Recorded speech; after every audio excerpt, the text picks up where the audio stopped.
दोस्तों स्वागत है आप सभी का बिहार समाचार में। दोस्तों चलिए बिहार के तमाम 15 बड़ी खबरों के बारे में इस वीडियो में जानते हैं।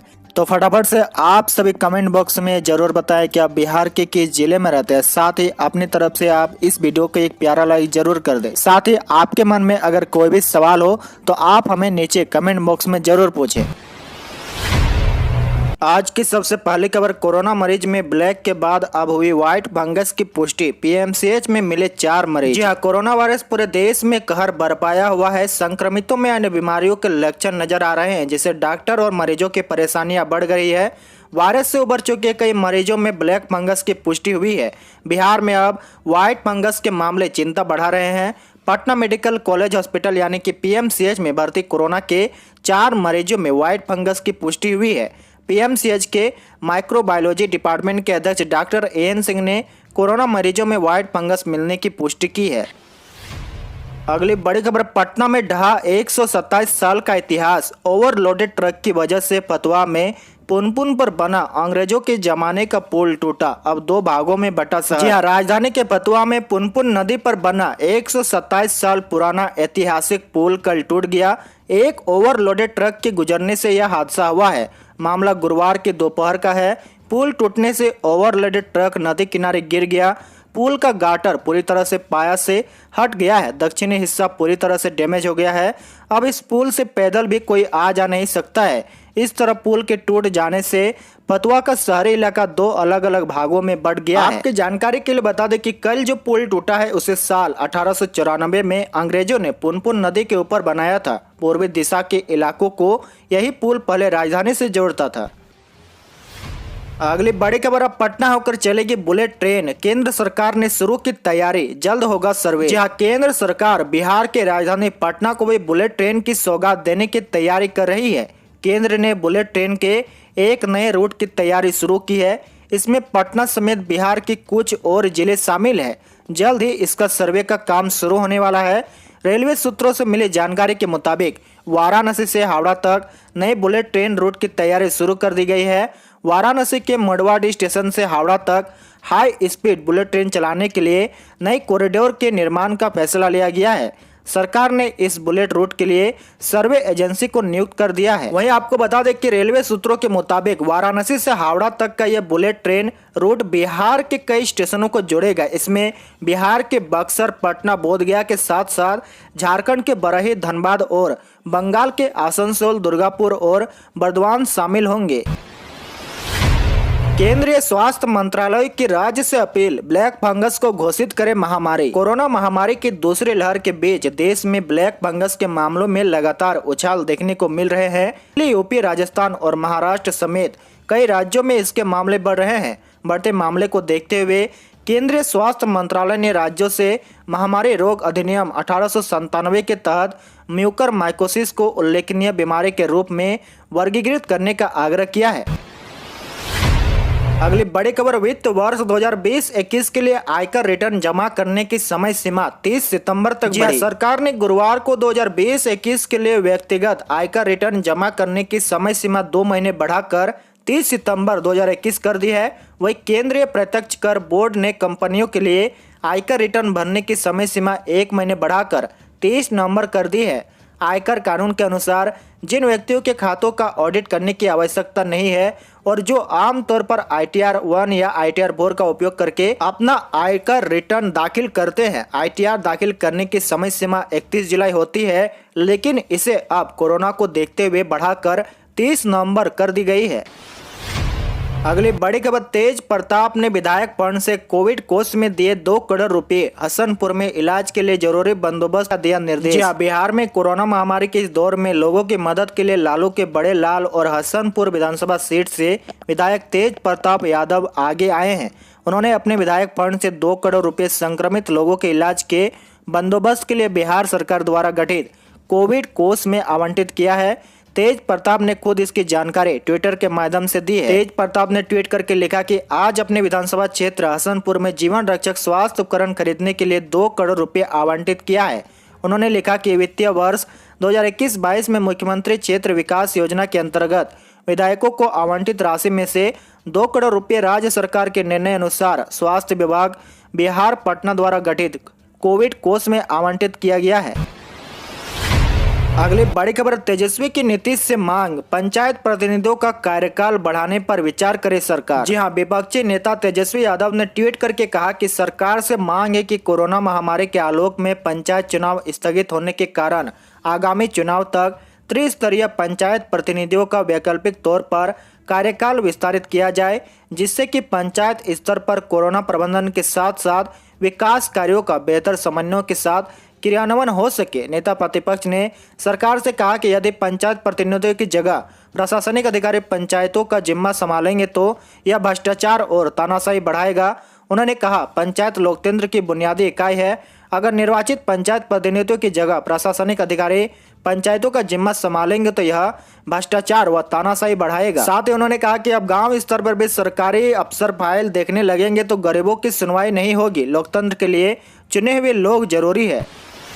अगली बड़ी खबर, बिहार में 4.19% हुई संक्रमण दर, आज मिले 5,871 नए कोरोना संक्रमित, इतने सैंपल की हुई जांच। बिहार में कोरोना महामारी के संक्रमण की दर में और गिरावट आई है। पिछले 24 घंटे में राज्य में कोरोना संक्रमण दर 4.19% रही, जबकि एक दिन पूर्व संक्रमण दर 4.32% थी। इस प्रकार पिछले 24 घंटे में संक्रमण दर में 0.13% की कमी आई है। पिछले 24 घंटे में राज्य में 5,871 नए कोरोना संक्रमित मरीज की पहचान की गई, जबकि इस दौरान 1,40,070 सैंपल की कोरोना जांच की गई। वहीं आपको बता दें कि पटना में सर्वाधिक 1281 नए संक्रमित की पहचान की गई है। इसके अलावा राज्य के 22 जिलों में 100 से अधिक नए कोरोना संक्रमित की पहचान की गई है। अररिया में 169, बांका में 132, बेगूसराय में 249, भागलपुर में 137, दरभंगा में 145, पूर्वी चंपारण में 192, गया में 232, गोपालगंज में 139, कटिहार में 135, किशनगंज में 120, मधेपुरा में 104, मधुबनी में 139, मुंगेर में 184, मुजफ्फरपुर में 356, नालंदा में 217, पूर्णिया में 182, सहरसा में 107, समस्तीपुर में 258, सारण में 125, शिवहर में 128, सुपौल में 191 और पश्चिमी चंपारण में 103 नए कोरोना संक्रमित की पहचान की गई है। वहीं अगली बड़ी खबर, बिहार में लगातार कहर बरपा रहा ब्लैक फंगस, आज मिले 31 संदिग्ध मरीज, 3 की मौत। पटना के 2 बड़े सरकारी अस्पतालों में ब्लैक फंगस के कुल 30 नए मरीज पिछले 24 घंटे में जांच कराने पहुंचे। इनमें से 26 एम्स में जबकि 5 IGIMS में पहुंचे। IGIMS में जांच कराने आए 5 में से 4 को दवा और सावधानी बरतने की सलाह देकर छोड़ दिया गया। एक गंभीर लक्षण वाले मरीज को भर्ती कर लिया गया। वहीं एम्स में 26 में से 7 गंभीर लक्षण वाले थे, इन्हें इलाज के लिए भर्ती कर लिया गया। बाकी 19 आंशिक लक्षण वाले को दवाई और सलाह देकर छोड़ दिया गया। आपको बता दें कि पटना में अब तक ब्लैक फंगस के 3 मरीजों की मौत हो चुकी है। 2 अन्य मरीजों की मौत पाटलिपुत्र कॉलोनी के एक निजी अस्पताल में हुई है। अगली बड़ी खबर, बाढ़ से मछली की खेती या मछुआरों को हुआ नुकसान तो सरकार देगी मुआवजा। कोरोना संक्रमण के दौर के बीच आने वाले मानसून और उसके बाद संभावित बाढ़ को देखते हुए मछली पालकों के लिए केंद्र सरकार के SOP के तहत बिहार सरकार बड़ी राहत देने की तैयारी कर रही है। बाढ़ की वजह से अगर किसी मछली पालक या मछली मारने वाले मछुआरों का नाव, जाल या डोंगी का नुकसान होता है तो उसे आपदा के तहत मानकर एक निश्चित राशि बिहार सरकार के आपदा विभाग की तरफ से दी जाएगी। यह जानकारी बिहार के पशुपालन मत्स्य मंत्री मुकेश सहनी ने दी है। आपको बता दें कि आंशिक रूप से क्षतिग्रस्त नाव की मरम्मत के लिए 41 रुपये दिए जाएंगे। आंशिक रूप से क्षतिग्रस्त जाल की मरम्मत के लिए 2100 रुपये दिए जाएंगे। पूरी तरह से क्षतिग्रस्त नौकाओं के लिए 9600 रुपये दिए जाएंगे और पूरी तरह से क्षतिग्रस्त जाल के लिए 2600 रुपये दिए जाएंगे। वहीं क्षतिग्रस्त मत्स्य बीज फार्म हाउस के लिए 8200 रुपये प्रति हेक्टर के रूप में दिए जाएंगे और मछली फार्मों की मरम्मती के लिए 12,000 रुपये प्रति हेक्टर दिए जाएंगे। अगली बड़ी खबर, राज्य में पटना सहित 19 जिलों के लिए मौसम विभाग का अलर्ट, आकाशीय बिजली गिरने की भी चेतावनी। जी हां, मौसम विभाग ने पटना, भोजपुर, बक्सर, सिवान, गोपालगंज, सारण, पूर्वी चंपारण, मुजफ्फरपुर, वैशाली, जहानाबाद, सीतामढ़ी, सिवांदा, शेखपुरा, गया, नवादा, समस्तीपुर, लखीसराय और जमुई को लेकर अगले 24 घंटे तक अलर्ट जारी किया है। मौसम विभाग का कहना है कि इन जिलों में आकाशीय बिजली गिरने के साथ वज्रपात और बारिश की संभावना है। बिहार के पूर्व राज्यपाल जगन्नाथ पहाड़िया के निधन पर सीएम नीतीश ने जताया शोक, कहा राजकीय सम्मान के साथ होगा अंतिम संस्कार। जी हां, राजस्थान के पूर्व मुख्यमंत्री और बिहार के पूर्व राज्यपाल जगन्नाथ पहाड़िया के निधन पर मुख्यमंत्री नीतीश कुमार ने शोक व्यक्त किया है। जगन्नाथ पहाड़िया के सम्मान में बिहार में एक दिन का 20 मई को राजकीय शोक घोषित किया गया है। मुख्यमंत्री नीतीश कुमार ने पूर्व मंत्री सूर्यदेव राय के निधन पर दुख जताया है। मुख्यमंत्री ने कहा कि राजकीय सम्मान के साथ स्वर्गीय सूर्यदेव राय का अंतिम संस्कार होगा।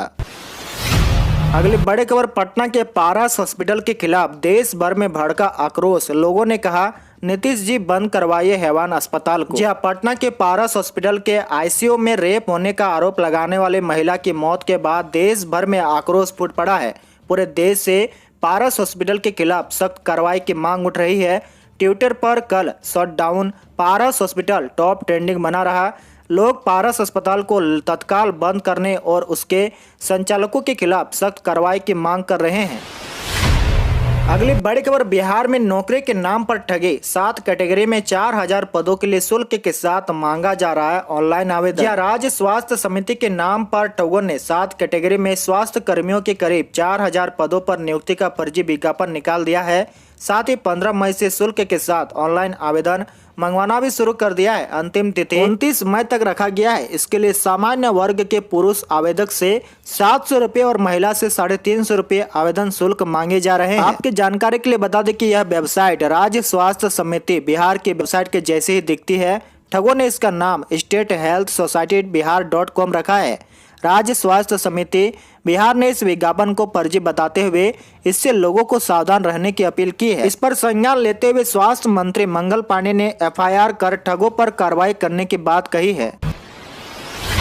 और अंत की बड़ी खबर, अब आप खुद कर सकते हैं कोरोना की जांच। केमिस्ट शॉप पर शुरू होने जा रहा है कोरोना होम टेस्टिंग किट की बिक्री। जी हां, अब कोरोना की रैंडम जांच के लिए आपको ना तो स्वास्थ्य केंद्रों में जाने की आवश्यकता होगी और ना ही सैंपल कलेक्शन के लिए किसी को घर बुलाने की जरूरत है। आप खुद ही आसानी से कोरोना की जांच कर पाएंगे। अब घर में कोविड जांच के लिए पहले टेस्टिंग किट कोविशील्ड अगले सप्ताह के अंत तक बाजार में उपलब्ध होगी। पुणे के माई लैब डिस्कवरी सॉल्यूशंस के डायरेक्टर सुदीप जैन ने न्यूज एजेंसी ANI को यह जानकारी दी है। यह पहली होम टेस्टिंग किट है जिसे देश में इस्तेमाल के लिए Indian council of medical research ने मंजूरी दी है। साथ ही आपको बता दें कि कोविशील्ड किट की कीमत 250 रुपये होगी, जिसमें टैक्स शामिल है। किट के साथ एक मैनुअल होगा जिसमें बताया जाएगा कि बिना किसी स्वास्थ्य कर्मी की मदद के लिए आप कैसे खुद की कोरोना जांच कर सकते हैं। आज के लिए आपका सवाल बताएं कि बिहार में वर्तमान कोरोना की स्थिति को देखते हुए 25 मई के बाद लॉकडाउन को बढ़ाया जाना चाहिए या नहीं। इसका जवाब आप हमें नीचे कमेंट बॉक्स में जरूर बताएं।